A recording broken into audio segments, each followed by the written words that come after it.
Nos acompaña en esta ocasión Gonzalo Montano, activista y estudiante de sociología.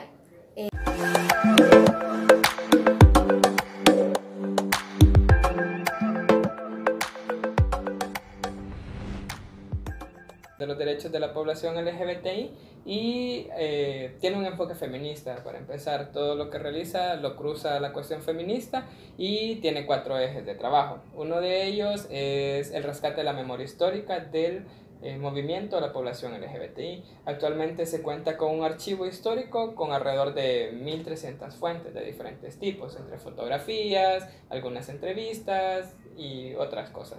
Entonces rescatamos la memoria histórica del movimiento LGBTI. Uno es también conservarla, preservarla y también transmitirla para que la gente pueda conocerla y pueda saber de que la población LGBTI no es algo reciente, sino que ya tiene una trayectoria.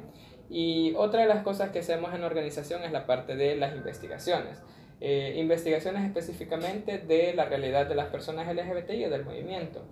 Actualmente tenemos 2 investigaciones que se han publicado. La más reciente es en torno a la situación laboral de las personas trans en el municipio de San Salvador. Esa es la última que se ha realizado y están otras que actualmente se están haciendo, que buscan siempre esta área que afecta más a la población LGBTI, como por ejemplo la situación de las condiciones materiales que tienen que ver con un empleo digno, un acceso a la salud, etc.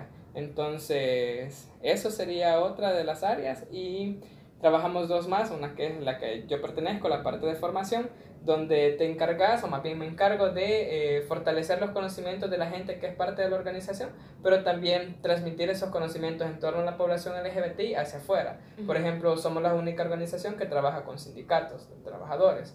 Entonces, les damos formación a los sindicatos para que conozcan la realidad de la población LGBTI y cómo esto también se puede unir a una lucha de clase. Es decir, también nosotros como LGBTI somos trabajadores y trabajadoras, también estamos insertados en maquila, estamos insertados en empresa, pero por una condición de orientación sexual, identidad u expresión de género, muchas veces los sindicatos no te apoyan en la defensa de tus derechos.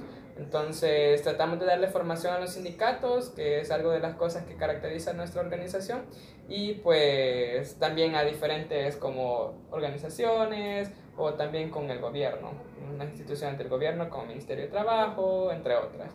Y lo último, que es la parte de incidencia política. Una parte de incidencia política, nosotros creemos en la incidencia política, sí en las instituciones, para ver en qué medida pueden garantizar tus derechos, pero también en la incidencia política que puedes hacer a través de salir a marchar y visibilizarte. Y no solamente en la cuestión LGBTI, sino que todas aquellas cosas que te pueden afectar a vos como población salvadoreña y también como clase trabajadora. Entonces nosotros creemos fervientemente en esta cuestión de la incidencia política a través de la manifestación pública en las calles, y esos son como nuestros 4 ejes de trabajo. En sí, específicamente, somos una organización que tiene un enfoque feminista y que defiende los derechos de la población salvadoreña en general, pero específicamente los derechos económicos, sociales y culturales de la población LGBTI. Entonces así es como está definida nuestra organización. Ok, muy bien. Creo que comprendí bastante qué es lo que busca, los objetivos, pero esta organización es autónoma. ¿Cómo se financian sus proyectos? ¿Están todos incluidos, ya que me decís que les interesa también todos los ciudadanos salvadoreños, pero que su enfoque primordial es la población LGBT? ¿Quiénes pueden participar en AMATE? Fíjate de que la organización está abierta para todas las personas. Sí hacemos un fuerte llamado a que se involucren personas LGBTI, pero no solamente, también hay personas heterosexuales dentro de nuestra organización, personas cisgénero, etc. No está cerrada a nadie, entonces las puertas de la organización están abiertas. En cómo nosotros nos financiamos, nosotros creemos en esta parte de una cuestión colectiva, es decir, como los aportes que vos podés dar como miembro de una organización. No lo vemos como si es una institución que tiene un reconocimiento o una personería jurídica, pero también vos como parte de esa institución podés aportar dando una cuota, por ejemplo. Entonces la cuota mensual que podemos dar, que es una de las formas de los ingresos de la organización, sirven para justamente tener autonomía en ciertas actividades. porque también nosotros, como varias organizaciones, tenemos proyectos que impactan en la población LGBTI que son financiados ya sea por la cooperación internacional. O en este caso con sindicatos que también parten de la cooperación, pero es otro tipo de cooperación. En uno de nuestros proyectos y que se está llevando también a cabo, que es con este sindicato, que es la Federación Salvadoreña de Sindicatos Independientes de El Salvador, FEACIES, donde les damos formación a ellos, pero también estamos haciendo una investigación que buscamos impactar las realidades de la población LGBTI. Entonces, esto es una forma de cómo la organización se sostiene, pero también tenemos otras. Por ejemplo, es el ofrecer los servicios específicamente. La organización se caracteriza porque varios son profesionales o tenemos conocimientos o estamos a punto de ser profesionales o tenemos conocimientos de diferentes áreas. Entonces, alguien que quiera conocer al respecto y que esté dispuesto a querer dar una contribución para recibir la formación, nosotros le hacemos una carta metodológica, le damos una propuesta de taller, por ejemplo, y le ofrecemos ese servicio. Nosotros no tenemos, o más bien sí creemos de que quien tiene más puede pagar más, entonces obviamente si es el gobierno que hay dinero, entonces si ellos quieren una capacitación, pues se le puede dar con ciertos costos. Si es una organización que sea de la clase trabajadora, que sea una cooperativa, por ejemplo, también se le puede dar este servicio, pero obviamente conociendo las condiciones exactamente. No les vamos a exigir que nos paguen un montón, ¿verdad? Por una formación, sabiendo las condiciones de que ambas organizaciones podemos estar en la misma situación económica, entonces, o de sostenimiento. Ok, ahora voy a partir antes de que sigamos hablando de ello. ¿Qué significan las siglas LGBTI o Q+, como realmente hay mucha confusión al respecto? Sí. Entonces, ¿qué nos podrías decir al respecto? Vaya, fíjate de que las siglas LGBTI hacen referencia al colectivo de mujeres lesbianas, hombres gays, personas bisexuales, pueden ser mujeres bisexuales, hombres bisexuales. La T hace referencia a las personas trans, que pueden ser personas transgénero, transexuales o travestis, y la I hace referencia a las personas intersexuales. Sin embargo, hay que hacer la acotación de que la diversidad sexual no se limita a ese acrónimo, es decir, fuera de estas letras hay más diversidad sexual, solamente de que, y por eso a veces se ha optado por ponerle el más al final, porque no cubre nada, solamente este acrónimo nos sirve de manera política, es decir, como todo sujeto político, necesitas que se generen políticas públicas para esa población específica. Entonces, el acrónimo LGBTI nos sirve de una manera política, es decir, para que aparezca para poblaciones específicas. Por ejemplo, en atención a salud. La población LGBTI requiere cierta atención en salud un poco especializada. Entonces, necesitas que se generen estas políticas públicas en torno a un sujeto. Y por eso se utiliza el acrónimo. La Q se ha estado insertando más recientemente y hace referencia a las personas queer, tomando lo queer como una identidad. O también hace referencia a personas que se están cuestionando su orientación sexual o identidad de género. También puede hacer referencia a esto. Y otras veces puede hacer referencia a la Q también a una apuesta política. Lo queer, esto surge como un insulto para todas aquellas personas que eran detritos del sistema. Es decir, los pobres, las personas con discapacidad, mujeres indígenas. Entonces, lo queer dice, vamos a hacer una propuesta política desde todos los oprimidos. Y obviamente ahí están las personas LGBTI. Entonces, esta propuesta queer es juntarnos y hagamos algo político juntos. Entonces, están estas tres perspectivas de verlo queer. Y ahí pues, y hay otras orientaciones, identidades, expresiones de género que no están debidamente representadas dentro de este acrónimo, pero existen, es decir, están ahí. Siguiendo un poco como en la denominación hacia esta población, generalmente también hay un debate en si le llamamos comunidad o movimiento. ¿Qué podrías decir de ello? Pues ambas están correctas. Es un debate dentro de la población, movimiento, comunidad LGBTI. Siempre es un debate interno, porque esta cuestión LGBTI tenemos que verlo como algo que está en constante debate, que no hay nada, o sí hay cosas firmes, pues como algunas categorías, pero que hay categorías o cosas que se están construyendo dentro de esto, porque lo LGBTI exactamente es una cuestión política, también académica, entonces lo vemos desde esta área. Quiero ver cómo podría abordar esto de... Me perdí una pregunta. Esto puede ser un blooper. No, tranquilo, vaya. Volvamos. Lo que te estaba comentando. ¿Cómo era comunidad, población o movimiento? O movimiento. Pues las tres son correctas, solo que hacen referencias como un poquito a cosas distintas. En el caso de población, hace referencia a todas aquellas personas que están fuera del closet o están dentro del closet, pero que son LGBTI. Entonces es la población en general, pues hace referencia a los que están afuera o a los que están adentro. Comunidad hace referencia a toda esta creación de simbolismo dentro de esto que se llama comunidad LGBTI. Por ejemplo, no sé si has escuchado esto de hablar en femenino, esto de... Sí. Entonces... Tal vez el lenguaje inclusivo. Sí, pero es que a veces esto del lenguaje inclusivo también se vuelve como una forma de broma entre nosotros. Sí. Entonces, que si generalmente lo hace alguien que es externo a la comunidad LGBTI, está bien, pero lo vemos de una manera distinta.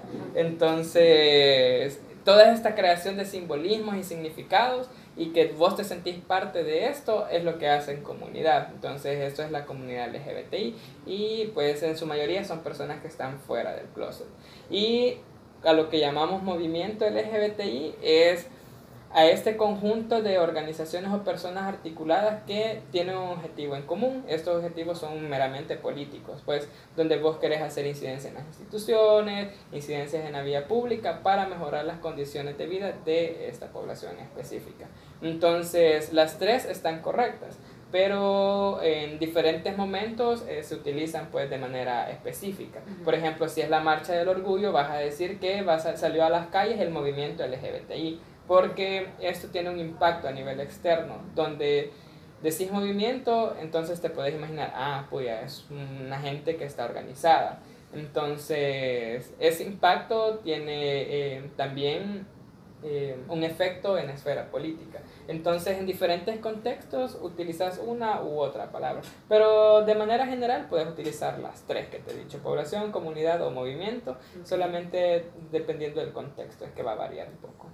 Ok, súper bien.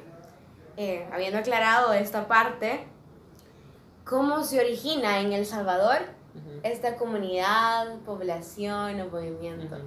Vaya, fíjate de que podemos decir acá de que tenemos más o menos registro de que existe población LGBTI desde los 50, un poquito antes. De hecho, Amaral, que es uno de los investigadores que ha tratado de hacer más, de producir más en torno a esto, más o menos sostiene también Nicola Chávez, que ella pertenece a Mate El Salvador. Han tratado de investigar cómo surge el movimiento LGBTI, pero de población LGBTI podemos decir de que ha habido ahí, siempre, tal vez no denominada como LGBTI porque eso es algo reciente.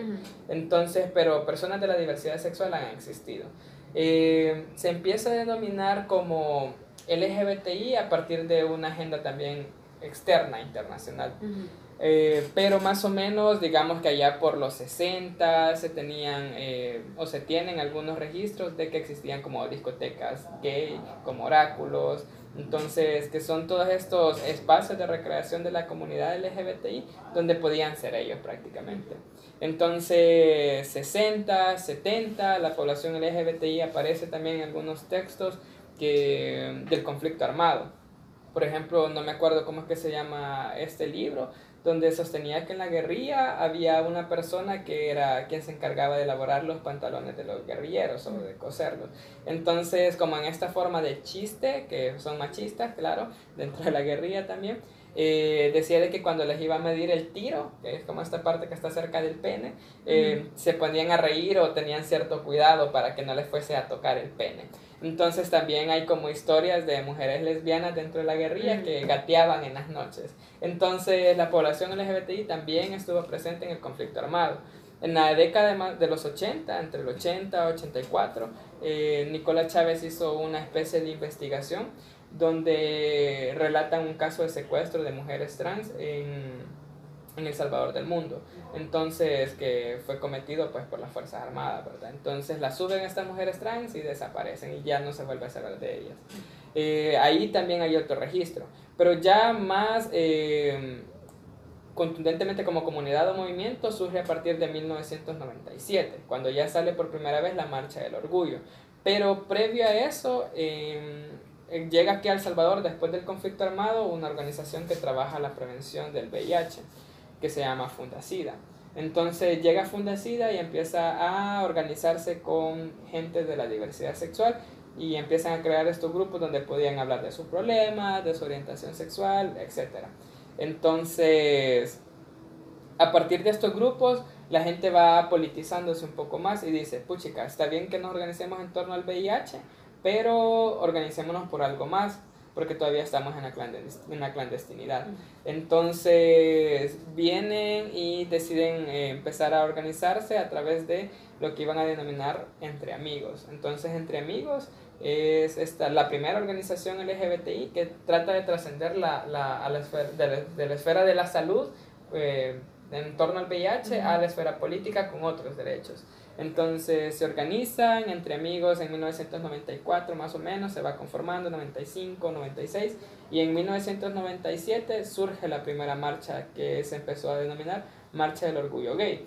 Obviamente esto influenciado por la agenda externa, que sobre todo de Estados Unidos, porque con los disturbios de Stonewall en el 69, el 28 de junio, es que surge como este movimiento contemporáneo donde empiezan a surgir estas categorías de gay, lesbianas, bisexuales y más recientemente trans e intersexuales. Entonces, influenciados con todo el movimiento estadounidense, es que viene acá El Salvador también y pues la gente empieza a adoptar estas categorías y las empieza a adoptar porque la palabra homosexual, como sabemos, surge de la clínica, es decir, de que eran personas enfermas.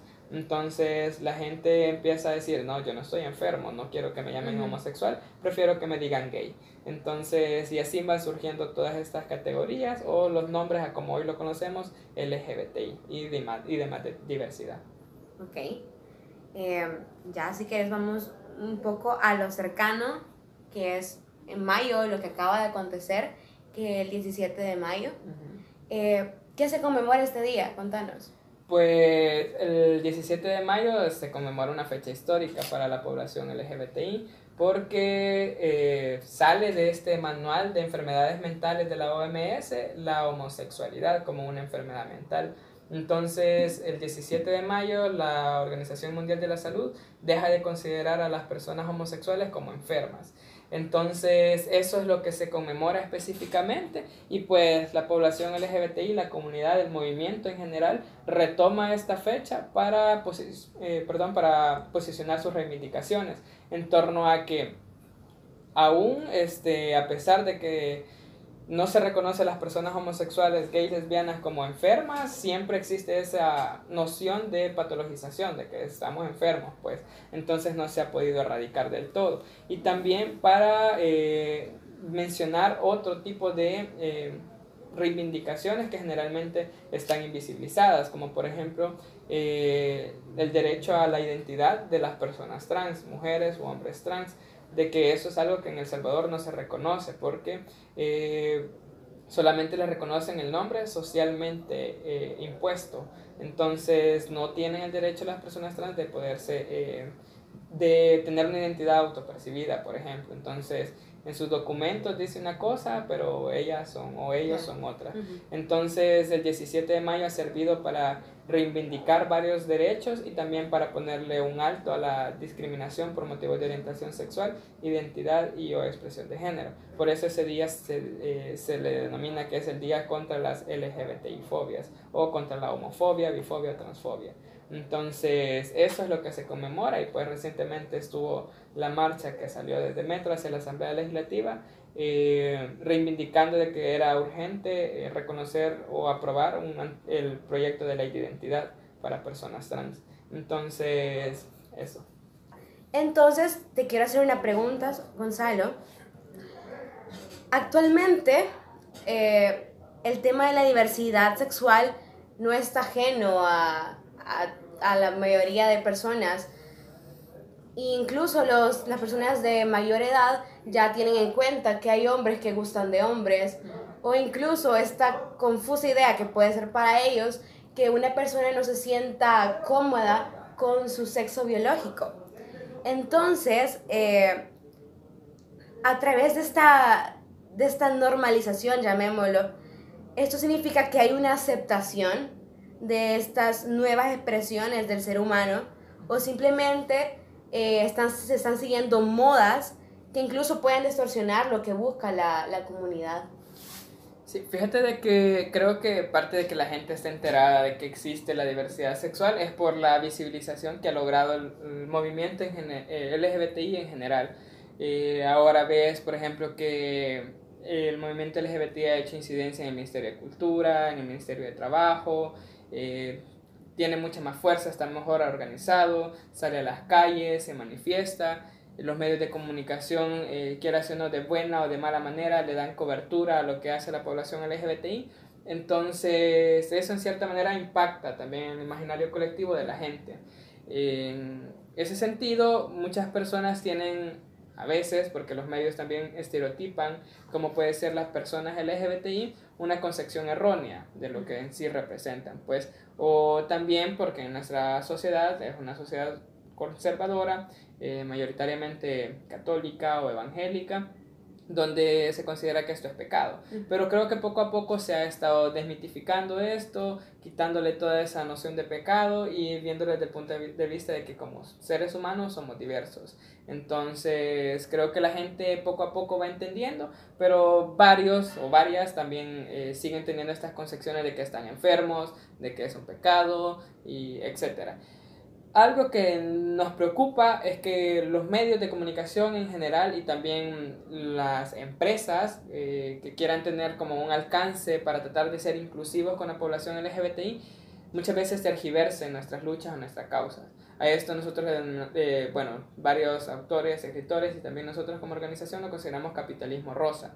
Es decir, representar de que ellos son inclusivos, pero dentro de eso se oculta el hecho de que son inclusivos siempre y cuando vos consumás. Por ejemplo, hay ciertas marcas que a su hamburguesa le ponen un envoltorio de arco iris, o ciertas marcas que sus envases los ponen de colores de arco iris. Pero eso en sí no significa que sean inclusivos o que respeten los derechos de la población LGBTI en ningún sentido, sino que solo simplemente es un mercado más al que vos puedes acceder. Están utilizándolo. Exactamente. Entonces ese capitalismo rosa nos preocupa que en sí distorsione nuestras luchas y nuestras reivindicaciones, porque no queremos de que en su envoltorio hamburguesa le pongan el arco iris, pues queremos de que como trabajadores se les reconozca. Por ejemplo, sería chivo de que estas empresas, así como dicen ser inclusivas, contrataran a mujeres trans, que muchas veces les toca estar en la precariedad laboral o ejerciendo trabajo sexual o en diversas situaciones. Igualmente, población LGBTI en la precariedad laboral en general, sean mujeres lesbianas, hombres gay, bisexuales.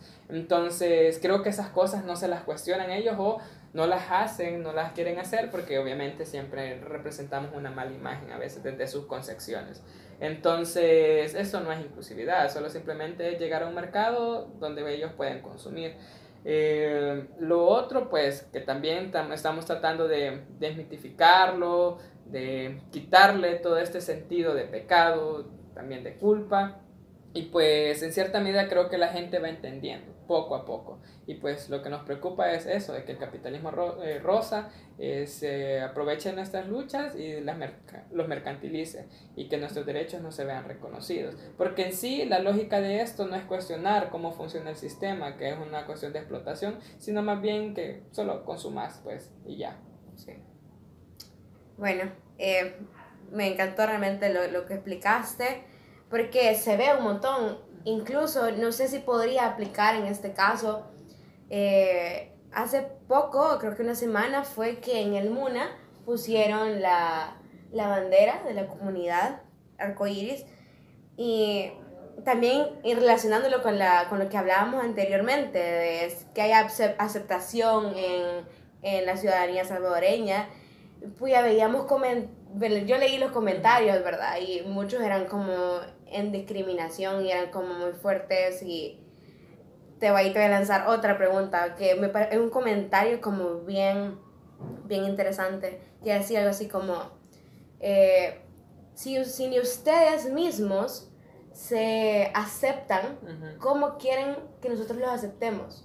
¿Qué postura podrías tener al respecto? Creo que no es que no nos aceptemos, sino que la misma sociedad nos mete esta idea en la cabeza de que nosotros somos los que estamos mal.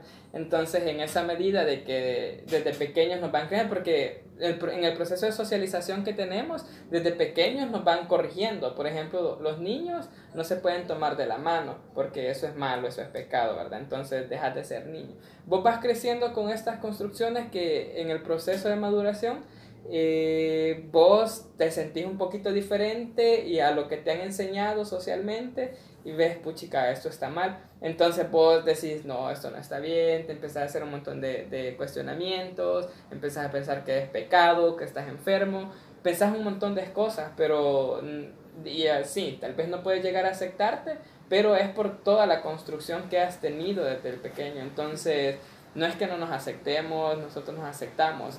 Y en sí, pues no queremos la aceptación de la sociedad, solo simplemente queremos respeto, eso es todo. Porque la cuestión de aceptación es como, vaya, está bien, pues, te aceptamos, pues, pero hasta ahí. En cambio, el respeto es el reconocimiento también de nuestros derechos.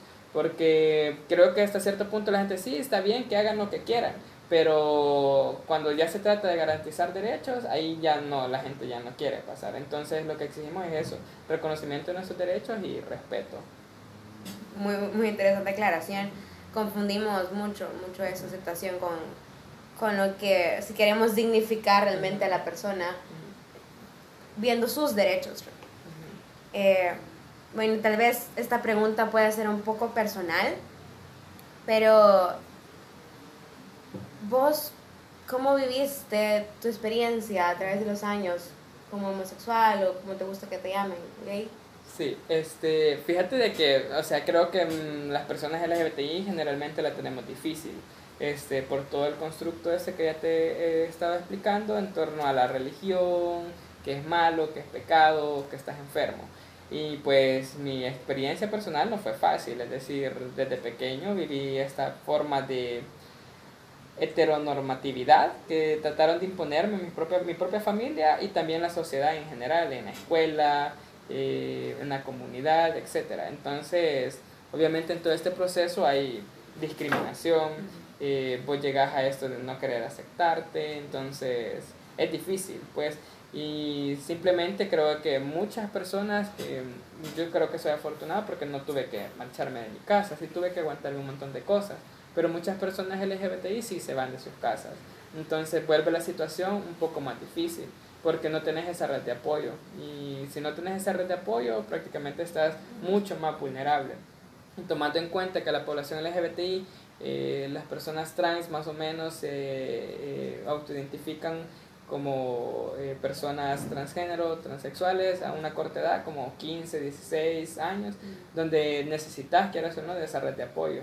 Entonces los coloca en una situación de mayor vulnerabilidad aún.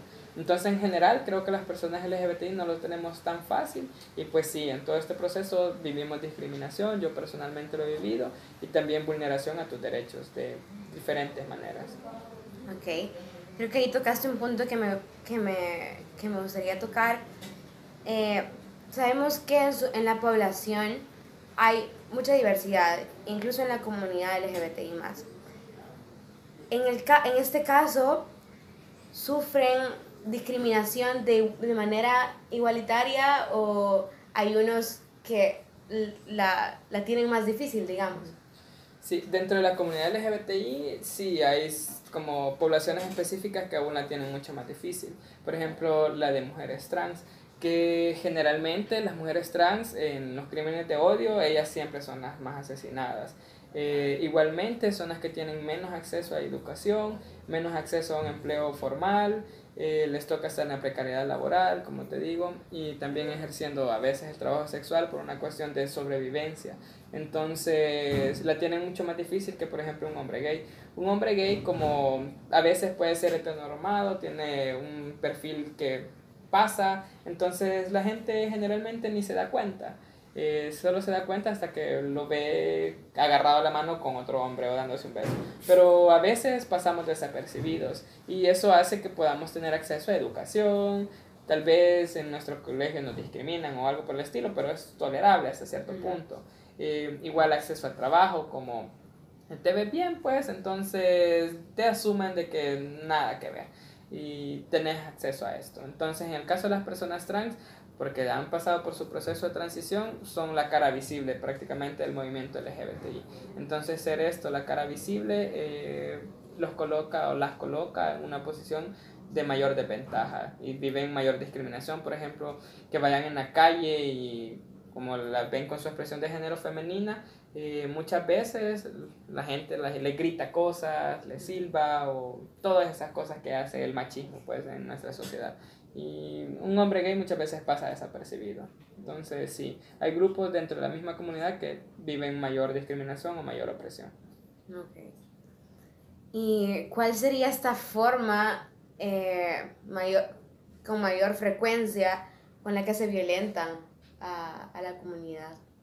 Pues creo que la violencia y la discriminación viene del propio sistema, ¿vos? Desde el propio sistema o la forma en la que está construido nuestro país. Por ejemplo, muchas veces en la Constitución en sí aparece que todos somos iguales, pero ya en el ejercicio de esa igualdad prácticamente las personas LGBTI no somos iguales, pues porque por ejemplo en el caso de las personas trans no tienen ni siquiera acceso o más bien el derecho o reconocimiento a su identidad autopercibida.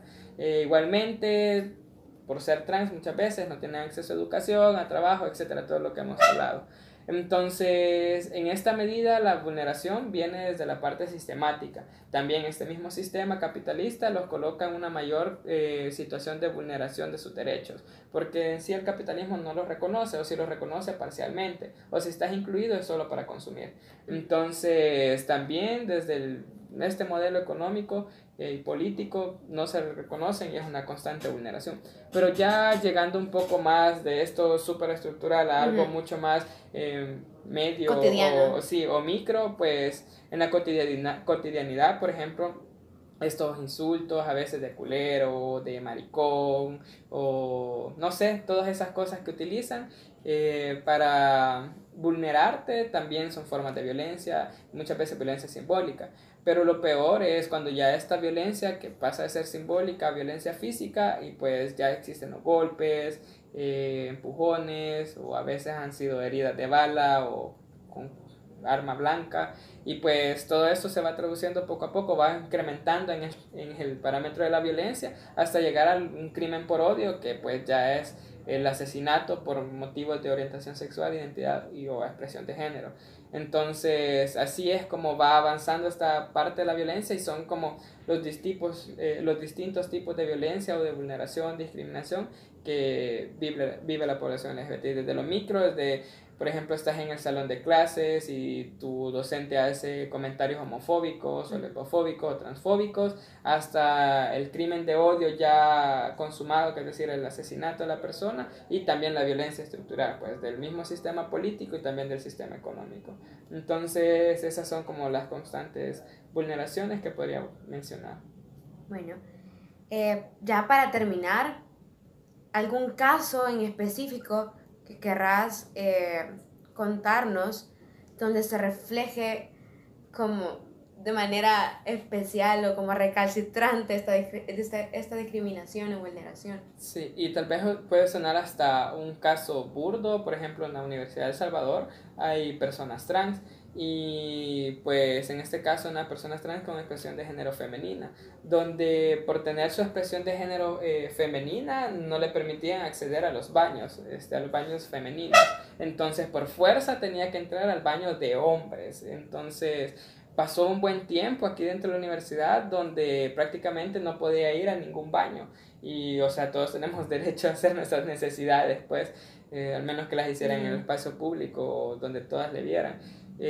Pues pasó eso, pues gracias a la incidencia y también al esfuerzo de que hubieron organizaciones que trataron de apoyar personas en específico, se hizo incidencia y pues ya puede entrar a cualquier baño, pues con el que se sienta más identificada en este caso.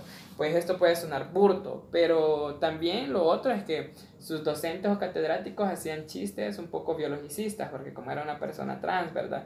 Entonces, este biologicismo que también impera dentro de la academia hace que la población LGBTI, en este caso la población trans, perdón, sea aún más discriminada. Y esto es un caso real, pues, que aún sigue sucediendo. Y pues, como te digo, ya más expresada esta violencia, pues es con los crímenes de odio, que hasta la fecha, creo que más o menos allá por el 2017, se tenían contabilizados desde, no me acuerdo cuándo, desde los 90 prácticamente, más o menos, que habían sido asesinadas 600 personas por motivos de su orientación sexual, identidad y expresión de género. Y muchas de estas ni siquiera han sido procesadas, han quedado archivadas en el olvido. Y pues así existen un montón de casos de mujeres trans recientemente asesinadas y que hasta el momento ninguna ha sido judicializado. Entonces, esos son los casos que te podría mencionar que de violencia o discriminación ya concretos. Muchísimas gracias, Gonzalo, en serio, por todo lo que nos has comunicado. Creo que has aclarado un montón de cosas, ya sea mi persona, como me imagino afuera también las personas que nos están escuchando y también viendo. Y por eso te agradezco por haber asistido y pues no sé si querés hacer un saludo para terminar. No, pues gracias a ustedes por invitarme y qué bien que hayan decidido hablar de este tema en torno al 17 de mayo, que es un día bien significante para la comunidad del movimiento LGBTI, y también que este espacio que han generado está bien interesante y pues sigan dándole con todo, porque creo que están haciendo bastante incidencia por diversos lados. Entonces eso, felicitarles a ustedes y pues nada, gracias por la invitación. Muchísimas gracias. Gracias.